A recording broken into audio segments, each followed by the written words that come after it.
Nice controlled shot. Very nice from Liton Das. বাঘের সিংহের লড়াইয়ে জিতল লিটন দাস। ঋষাদের ওভারে হাঁকালেন 3 ছক্কা।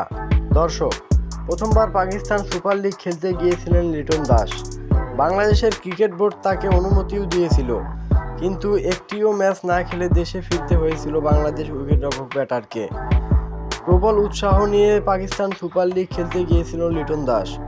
করাচি কিংসের হয়ে খেলার কথা ছিল বাংলাদেশের উইকেটরক্ষক ব্যাটার, কিন্তু একটি ম্যাচ না খেলে দেশে ফিরতে হয়েছিল তাকে।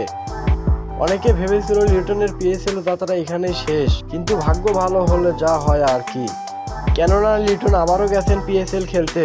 উল্লেখ্য, লিটনের পরিবর্তে করাচি স্কোয়াডে সুযোগ পায় জেসন রয় পড়েছেন ইনজুরিতে। অন্যদিকে লিটন এখন সুস্থ। আজকের ম্যাচে ঋষাদের লাহোরের বিপক্ষে মাঠে নামেন লিটন। নেমেই দেখাতে থাকেন তার চিরচেনা রূপ, এমনকি ঋষাদের ওভারেও হাঁকান 3 ছক্কা।